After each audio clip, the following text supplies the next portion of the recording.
asifiwe tena. Tunaingia kipindi nyingine, tuenuke sote kwa heshima tukaweze kukaribisha baba yetu. Karibu sana baba. Shangwe na vigelegele na makofi mazuri. Shangwe, shangwe. Shangwe na vigelegele kwa Yesu. Shangwe.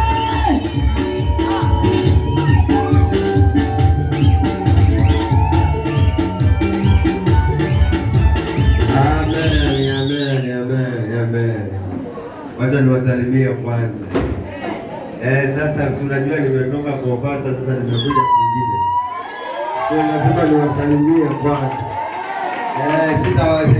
Hebu kaeni kwanza. Hiyo sio kaeni. Nitawasalimia mkope kama. Bwana Yesu apewe sifa. Hamjambo. Shikamoo. Shikamooni wa baba zangu, vijana ambao ni ndugu, dada, na wasalimu katika jina la Yesu. Kila mmoja wetu aliyefika katika kanisa la Jerusalem Fire Church, the place of the Holy Spirit, Bwana Yesu asifiwe. Amen. Mimi ni mmoja wapo wa kumshukuru Mungu kwa yale ambayo Bwana aliyatenda. Ni juzi tu ambao tulikuwa hapa, wengine ambao hamkuweza kupata nafasi kwa sababu ya hapa na pale na utafutaji wa nyumbani, na kwa sababu wewe ndio unategemewa. Pigia makofi kwa wale wanaotegemewa. Ikiwa unategemewa wewe na unajulikana wewe, usipo kama kwa hiyo familia ama kwa hiyo nyumba, wewe ukikosa watu wanalala na njaa, jipigie makofi mwenyewe. Wewe ni fighter sana. Wewe ni fighter sana. Sasa mtu anapokuroga wewe na anapokutatiza wewe, ukimwachia familia wewe bana.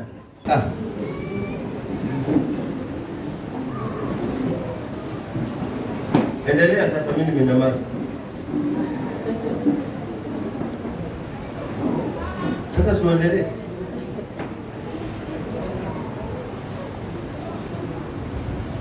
Bwana Yesu asifiwe sana.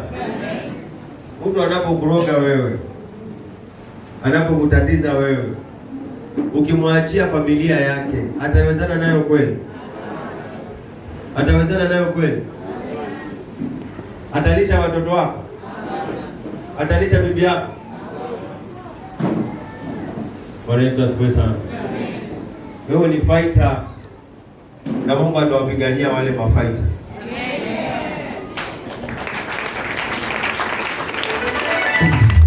Bwana, unafungwa bure, unaonewa bure. Haleluya. Mimi nashukuru Mungu sana kwa wale waliokuwa na mchango wakachanga. Naregesha shukrani kwanza.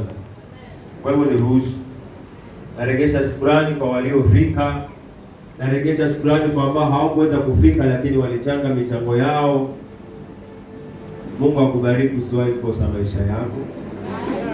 Amen. Hata kama ulitoa kuchelewa, hata kama bado unasikia kwamba haujafanya na umekuja nayo, bado tuko naye, tuko hapa. Hata kama huko unajua lakini umejua, so endelea kutoa. Kuna mahali tulikopa huko kwa beti, nafaa turegeshe hiyo pesa. Amen. Kwa sababu tusikose nyama, tusikose keki, tusikose chakula, na tusikose kupea bishop waliokuja hapa wakakuja kufanya sherehe ya ajabu na kuinua mtumishi wenu, kumweka katika level nyingine. By the way, nimekuwa nikiwahubiria sana, nikawaambia ukiwa na msimamo mzuri kwa Mungu, kuna mahali Mungu anakupeleka. By the way, wacha nikwambie kitu kimoja. Unaweza tamani huduma ya John, lakini usitamani vile. Huduma yangu ambayo nimepewa, usifikiri ni ya furaha. Ni ya machozi mno, ambayo ukikuachia uwezi.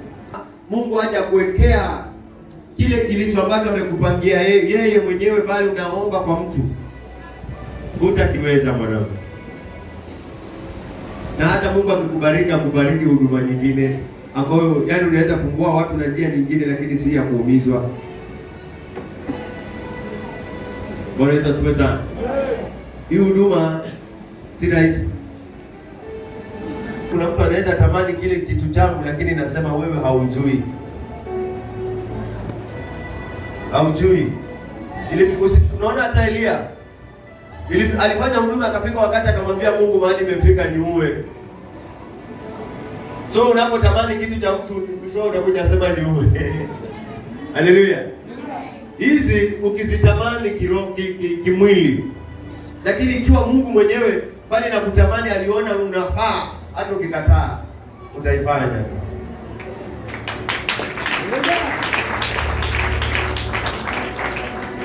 Sione mimi nina nguvu sana ya kuombea watu kuanzia ile sasa nitasimama hapa mpaka jioni. Mimi mwenyewe nikiwa mtu wa kawaida siwezi. Na nikitoka hapo nitakuwa yani hata nikitoka hapo naweza peleka hospitali. Kwa hivyo sio nguvu zangu, ni Mungu ananitumia.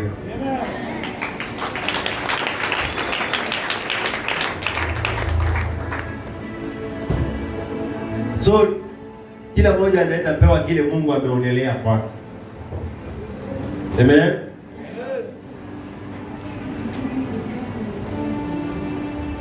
Vijana wa kiume simameni.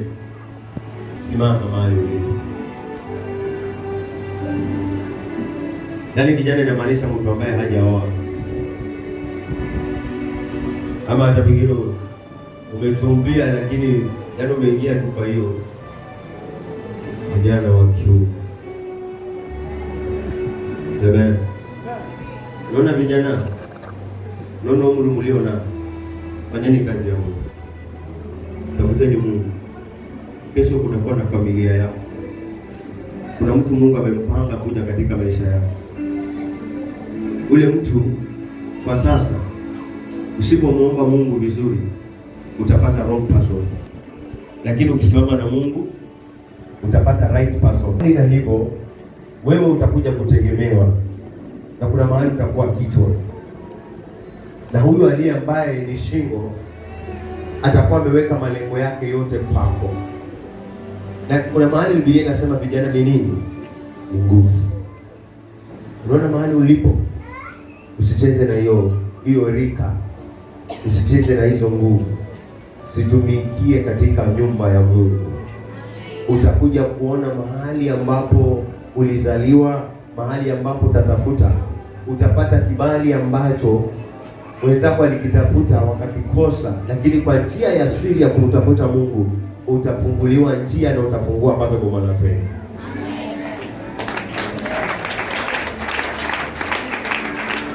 Na itafika wakati watu watatamani kukuiga. Kwa hivyo usicheze kwa kile Mungu ameachilia hiyo neema ya kufika kanisani. Mungu awabariki naye. Na waomba tutumikie hii madhabahu na tutumikie Mungu. Tafuteni kazi mfanye. Yeah. Unaelewana? Vijana wa kisichana. Yes. Kesho watoto wangu utakuja kuitwa mama. Na matamanio yako ni kwamba hutaki kuja kupata ndoa ambayo utateseka, ama uishi maisha ya kuteseka, ama ulee watoto wako kwa njia ya kuteseka. Jifiche ndani ya Yesu. Kule nje utaona wenzako jinsi walivyo, watavaa nguo mbaya mbaya wa kutamani, watamani, watafunga macheni kila mahali, wakikushawishi wewe, wataonyesha mapaja yao. Lakini ikiwa wewe umechaguliwa kuwa ndani ya Yesu, jichunge kama wewe, jiheshimu kama wewe. Vijana waharibifu ni wengi, lakini ukijiheshimu utaheshimika. Kitu kingine, vijana una nguvu kwa kusimamisha huduma yako vizuri, na hata mwanaume yoyote akikutaka kwa sababu ya kwamba uko ndani ya Yesu, akikuja kwako utaletewa mwanaume ambaye mtashikana mikono kwa kila hatua ya huduma, maisha na hata ulezi. Kibali kingine cha kuweza kufanikisha, ambapo hata mamako akiwa na shida kwa sababu ndugu yako wa kiume amezamishwa, wewe unaweza chukua pati yake na ukasimamisha lile bomba na ukaitwa mwanamke aliyebomba. Amina. Heshima na taaluma ziwe ndani kwa akili yenu. Usidanganyike na vitu vya tamaa. Ujana unapita, vile ulivyo unaitwa kijana, kesho hiyo sura ulio nayo ina change. But umeweka CV gani? Yaani kuna mahali, yaani ujana wako umekuaje? Umekuwa mtu wa kumtumikia Mungu, umekuwa mtu wa hekalu, umekuwa mtu kijana wa kutamanisha wenzako, kuwafanya hata wengine wameokoka. Jiheshimu sana kijana, alafu upende familia yako, upate baraka za wazazi na za Mungu pia. Uajiliwe, uolewe mahali ambapo na utakuwa na uhuru wa kumwabudu Bwana, bali na hivyo maisha yako yatakuwa lifestyle ile ambayo maisha ya furaha na kutembelea mahali ambapo yaliyo na mandhari mazuri, kwa sababu ulijiheshimu, Mungu akakuheshimisha mahali unapohitaji. Mungu akubariki. Unaweza kaa.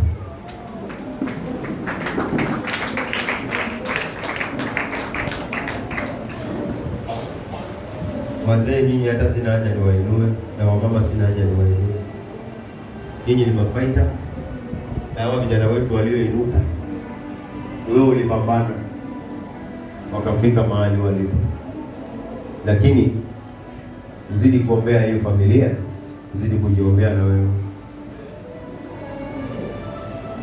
Nawapenda sana na nitazidi kuwapenda. Lingine ni kwamba wacha Mungu ashukuriwe kwa pale mahali nilipo sasa.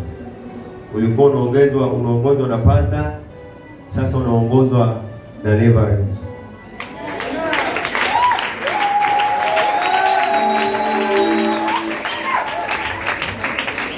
Unajua, wacha nikwambie kitu. Unajua kuna watu hata walioacha hii kanisa kwa sababu ya maneno.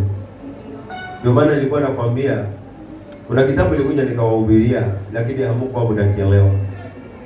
Mungu aliajiri watu, na alipomwajiri walipatana na wao. Sasa ukiweka mapatanisho yako na Mungu, hata wanadamu wakiongea kwa sababu ya kwamba haumkosei Mungu na wakosea wao, hiyo hata isikujalishe. Mapatano nako na Mungu ni mazuri sana. Kuna watu sahihi waliotoka hapa wakiyaona yale yanayotendeka na yale maombi walikuwa wanaomba vibaya juu yetu, wanakuta tofauti kabisa yani. Haleluya. So usikubali kushindwa wakati wewe mwenyewe unajua umesimama katika mahali palipo sawa. Ijapokuwa wewe mwenyewe ndio unajijua ukoje. Amen. Mtu anaweza kukutamkia neno lolote, lakini matamshi ya Mungu ni tofauti na ya mwanadamu. Bwana Yesu asifiwe sana. Usicheze. Saizi tuko level nyingine tena sana. Yaani kama hauelewi mahali ulipo, unafaa ufahamu tu mahali ulipo si mahali pa kawaida.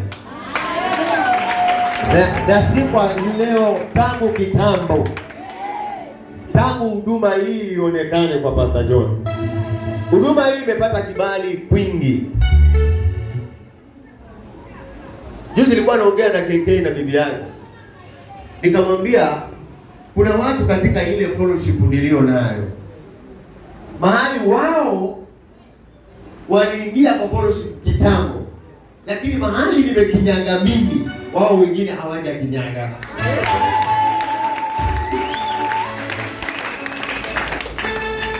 Na sijipeleki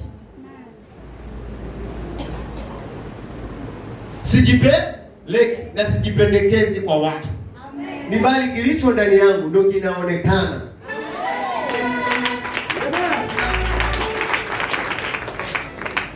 Ule bishop, by the way, ni mtu ambaye anakaa na president, anaenda nje akirudi. Anafahamika Kenya nzima. Hata tu nikwambie vile kweli. Na kilichofanya yeye, amen, aliliona siku moja na akamuuliza Mtuku, huyu kijana, umesikia yale mahubiri amehubiri?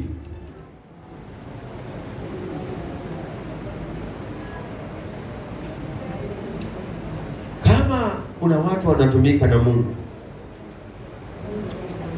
huyu kijana ni mmoja wao. Na sio yeye tu, ni wengi sana. Hata kwa mitandao kumevuja, watu wanaingia inbox, mabishop, mbona huku nialika hii kitu niliona kitambo? Nawaambia ilikuwa ya ghafla, na mambo yangu yote yanafanyika ghafla. Hata dumani kuja akakwambia Daudi alikuwa amepanga kumatoa mafuta. Hakupanga. Vitu vya Mungu vinakuwa namna hiyo.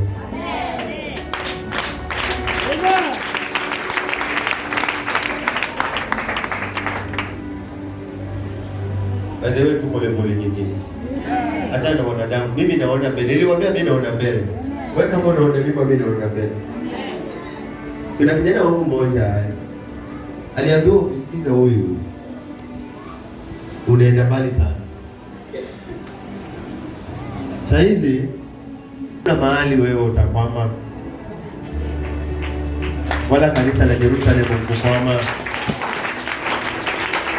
Kama uliposikiza ile speech ya bishop alipokuwa akiongea, Joni, sisi hatujachukua kanisa lake. Joni tunaunga mkono huduma yake, kwamba asisumbuliwe na serikali, kwa sababu sisi tuko mbele ya serikali.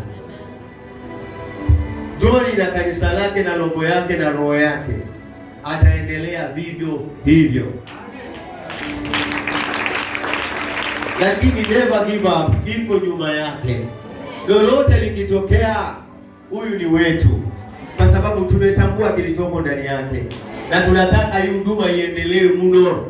Na itafika wakati John au mbele atakuwa yeye mwenyewe naye anaweza simamia, kama mimi asimamie wengine wale wanaoinuka.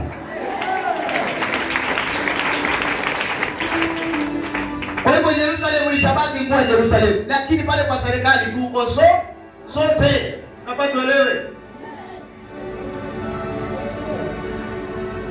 Sasa John yuko katika system ya serikali, hata ile cheka aliyokuwa nayo. Katika system ya serikali, hata akitaka kuenda kuhubiri injili nchi ya nje, anaruhusiwa na ile certificate ambayo hapo nayo.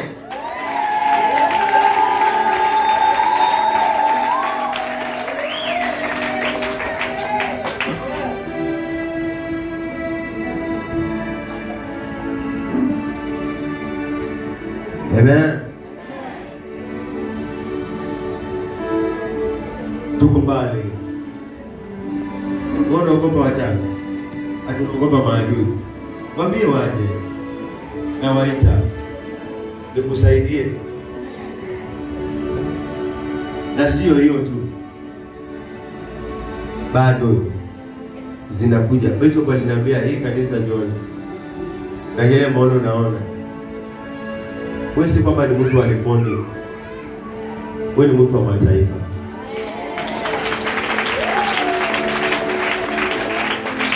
Wakasema hivyo hao watu ulio nao hapa, sijui kama wanaona kilichoko ndani. Mtu asicheze na wewe. Kwanza huko kuna huduma nyingine, mtu akicheza na wewe atapigwa tu, hata bila wewe kumuombea atapigwa tu.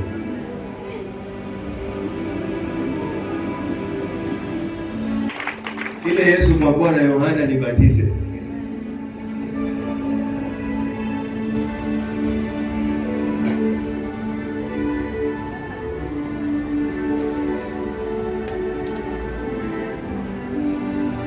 ni watu walioona mengi na wanajua palipo na ukweli na palipo na uongo.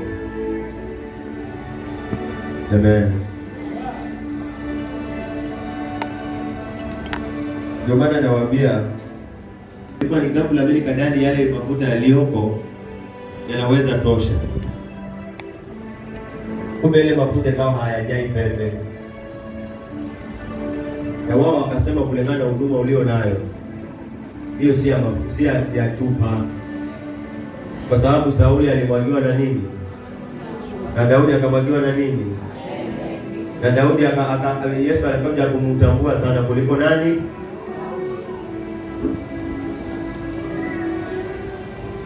Na kwa sababu kuna rafiki yangu, kuna siku moja tulienda pale hapo no maneno nyuma, ndio ambapo wanauza mafuta, alikuwa hata yeye ajui, nikampeleka na tukanunua ile mafuta. Nikamwambia kuna rafiki yangu mmoja anajua mafuta mazuri ambapo tulinunua. Nilipompigia simu hata hakusita. Na jana nikakasirika vile nilikosa ile mafuta. Ikabidi niende nikanunue na pressure. Amen. Na nikanunua hata pembe, kwa sababu sasa ninazaa na hao watoto wangu nitawatuma makanisa mengine.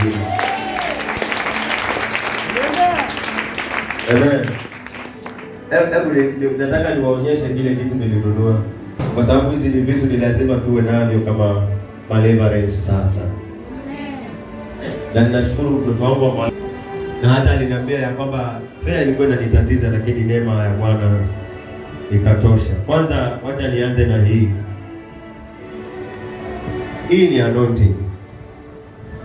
Na hizi anointing huwa ziko aina nyingi. Unaelewana? Hizi anointing ziko aina nyingi. Hii ikana ndogo yake kama mara ngapi? Kama mara 4, sijui mara 3. Kuna ndogo yake inauzwa 4,000 na kuna ndogo yake nyingine inauzwa 8,000. Alafu kuna ndogo yake nyingine inauzwa 10,000 na ngapi? Na 2. Na kuna ndogo yake nyingine, yaani zinafuatana karibu.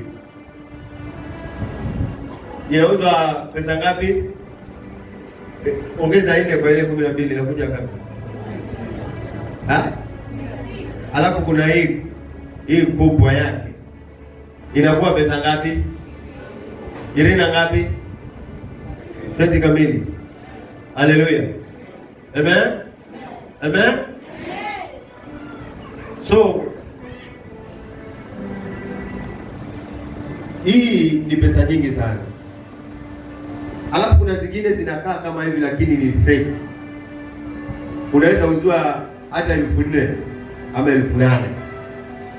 Lakini sio anointing. Bali hata unaweza sema ni uto, lakini wameweka tu majina yaani kama vile unavyoona simu, unaweza ona ni Samsung hapa juu, lakini kumbe sio modeli wa Samsung. So hizi huwa zina quality yake. Sasa hii mafuta kutambo uitumie, unafaa ufunge siku ngapi? 7 bila kukula kitu, ndio uanze kuyatumia. Unaelewana? Amen. Ni japo nitaweka kidogo pale nusu, lakini sio kwenda pale kwenda kujichukulia mafuta. Na ile meza yangu ile si mahali pa kuingia kila moja kugusagusa. Unaelewana? Pawe na heshima yake. Unaelewana? Usifanye kitu kama hujapata ruhusa yangu. Unaelewana? Maana kuna wengine walikuwa mafuta yangu hata wanajitotea vile wanataka wao. Wanasema baba na roho nzuri. Hata hivyo na roho nzuri. Sio nimeenda jumuiya nyingine. Nadhani umeelewa. Alafu hii ndio pembe. Hii pembe inauzwa na hii kwa sababu hii pembe huwezi kuikalisha ikiwa hivi. Unaweza kana kidole kimoja. Sasa hii imewekwa kwa sababu ya kwamba nini? Ikiwekwa mahali kama hivi ikae. Unaelewana? Hapa imeenda hivi. Hebu chikilia hii kitabu. Unaona ikiwekwa hivyo wewe imefanya nini? Alafu nikitoa hii inaweza kaa hivi? Haiwezi. Sasa sije mkaona ni uganga, baraka nyingi. Siku hizi maroho yalichomeka na chai. Na muangalie huku ndani hakuna kitu. Wajua mapata siku hizi wamekuwa waoga kwa sababu wakaonekana na kitu tu. Haleluya. Hata kuweka maji hapa. Leta tu hiyo, weka hai maji haya. Amen. Tosha. Ni maji tu ya kuonyesha haya. Saa zingine haya, angalia. Simetoka vizuri? Haya, hii ndio pembe. Hii pembe kama watoto wangu mimi pia sasa hivi mahali nimefika naweza kuwaweka wakfu. Na hata tunataka tumalize na hizo mambo za harambee na kila kitu. Tuombe Mungu 3 days tukifunga sote wale ambao watakuwa wanahusika. Mungu atuchagulie siku ya wale watoto wetu ambao watakuwa waaminifu na zile makanisa mengine wakuje. Niliwamwagia mafuta nikiwa pastor. Sasa nataka niwamwagie mafuta nikiwa leader. Amen. Tunaelewana? Sasa ukitaka hata kuna wale wengine sasa kwa hiyo makanisa wanafaa niwafikishie, maana hii nilio nayo sasa naweza kukuwa na makanisa zaidi hata nikitaka hata 40. Pembe ziko tofauti. Hii ilichongwa na ikafanywa maridadi na ikawa pembe nzuri, hata wewe unajua ukiangalia unaona ni nzuri. Alafu kuna zingine ziko rafu kama zile za wachawi. Ziko rahisi. Ziko rahisi. Sasa kuna pembe ziko pake za 1,000. Ziko za mimi wasipendi kununua kitu cha Mungu kinakaa mtu anamtwara. Haleluya. Sasa iweje mimi mwenyewe najiweka smart alafu vitu vya Mungu niviweke mtu anamtwara? Amen. Na smart na ni wa Mungu. Lazima ukae vizuri ndio Mungu aonekane kwamba unampenda.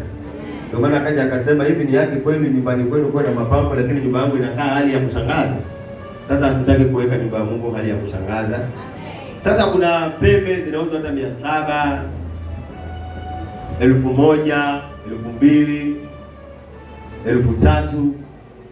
Hii list yake nadhani ilikuwa somewhere.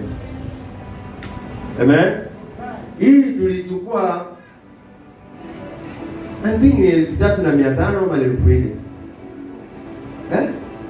Ile receipt. Jana sio ulishika? Alafu ziko pake za 10,000. Amen. Ziko pake za 10,000 zina vifuniko. Lakini sasa kwa uwezo wangu nilikuwa siwezi kufika hapo 10,000. Nikachukua hapo kwa 4,500. Alafu ile tai ile kikola cheupe Bishop mlisikia akisema hii nilionunua ni fupi. Simulikuwa hapa? Ndio. Akasema niongeze ndefu ambayo inaweza finika huku kote. Nikabidi nikaenda nikapimwa, nikachukua hii ambayo inaweza nitosha. Sina shingo kubwa kama wewe. Amen. Hiyo pia nikanunua na nikajihisi ya kwamba nimekamilisha. Amen. So hiyo siku ile bado na kazi hapo. Ile siku nyingine kwa sababu haukuwa hawa ni watoto wangu, lazima wajue baba yao vile wako. Wengine hawakuwa, walikuwa kazini, hata hawakuwa wanajua hizo habari.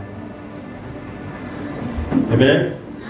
By the way, nashukuru kwa wale walionizawadia. Hata wengine wamenizawadia kwa kunitumania kwa M-Pesa. Mabinti zangu na vijana wengine kama Matilda, jana niliona message yake na wengine.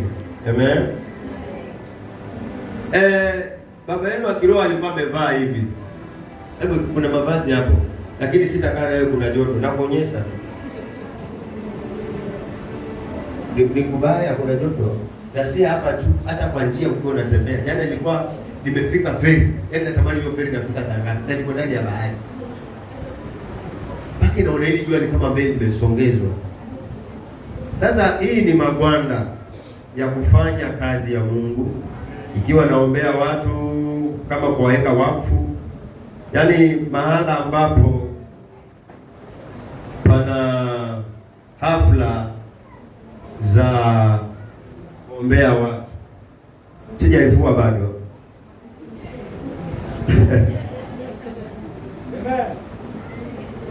Sasa sikidanganyi mimi. Maana hii nilikuwa tumetoka. Yeye aliongelea mambo ya kunifulia nyinyi na Kristo. Nilikuwa karibu nimwambie hapo hapo. Lakini roho ikasema tumia hekima. Ati mkivua mkuje mvue muandamano. Hawajui maneno ya Yerusalemu.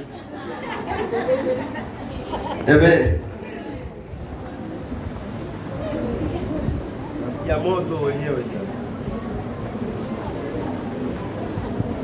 So praise the Lord, nisaidie. Kuweka hapo. Pole.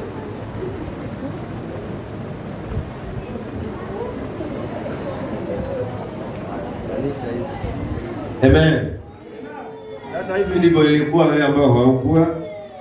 Wakati ilikuwa sasa na nishamwagiwa mafuta nikabalishwa, hii ni ya kazi. Amen. Na katika desturi iko katika maandiko pale Haruni aliposhonewa mavazi ya kikuhani. Amen. Alafu pia bali na hivyo nikapewa cheni, ule mkufu wa kuwekea watu wakfu. Amen. Hizo pia nazo zipo, hata kuna vitabu nishawahi kuwasomea hapa.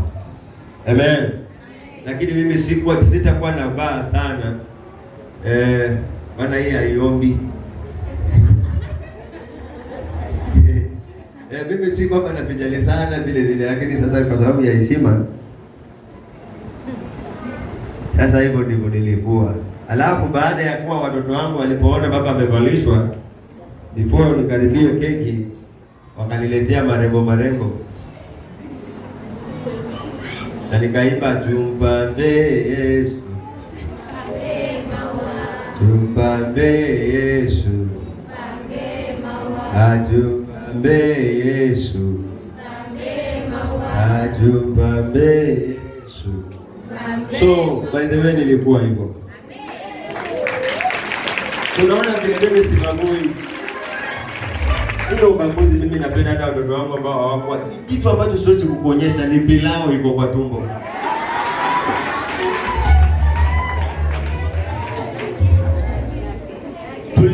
By the way tuliandaliwa vizuri. Na kuna baadhi ya watu walishughulika na kuna wengine walikaa kama mabosi. Mimi ni msabazi. Nilikwambia mimi sijui kuweka kitu. Mimi ni wala. Na kuna wale ambao walifanya kazi za kusavu na kuna wale ambao walifanya kazi za kuosha masufuria kama kina Amina. Amen. Haleluya. Na vijana wetu pia walijituma vizuri. Amen. Na wengine. So wote mliofanya kazi Mungu awabariki sana. Na tukakata keki. Sasa ile siwezi kukuonyesha maana nayo ilikuwa tamu sana. Asante Bwana. Wa keki. Amen. Ile pilau ilikuwaje hapo, ambieni wale ambao hawakuwa. Haikuwa mshenea kama ile nyingine. Ilikuwa tamu sana. Na tukafurahi sana. Kuna siku moja hapa tulipekiwa tibo.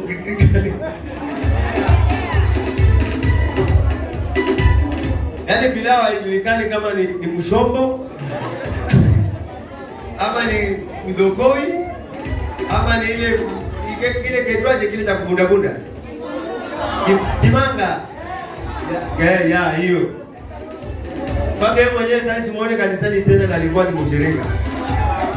Yaani alitupigia vibaya mpaka akakimbia. Hatuna pesa, tunabidi tuchange ili tukodishe mtu kama yule. So hivyo ndivyo ilivyokuwa mtoto wangu. Ujue mimi sina upendeleo, nampenda kila mmoja, namuonyesha kila mmoja. Maana mimi ni baba ambaye nasema najiweka wazi kwenu na niko huru kwa watoto wangu, kwa sababu sina upendeleo kwa mkubwa wala kwa mdogo, aliye na huduma wala asiye na huduma. Amen. So I love you so much. I love you so much. Nataka nisikie hiyo tu nzuri. Si tu ya matusi. I love you. Nzuri. Yeah. Unajua Daudi alipoona kwa TikTok akasema baba, hiyo bana imekupendeza.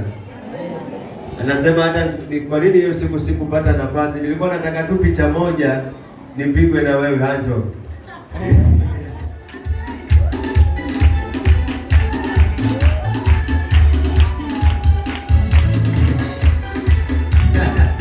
Haya. Sina ubaguzi, napenda mtoto wangu. Haya, amen. Nani mwingine anasema?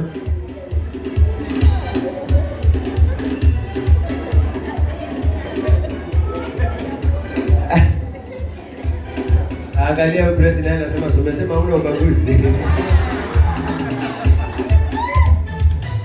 Anjoni kwa pamoja basi.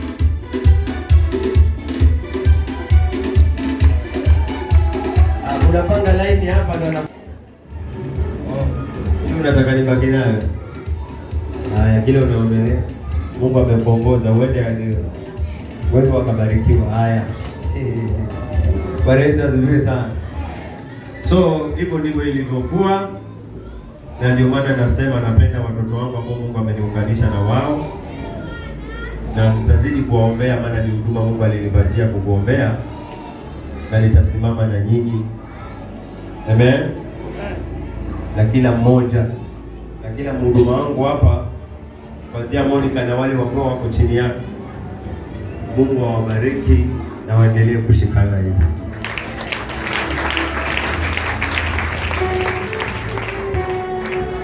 Amen. Sawa.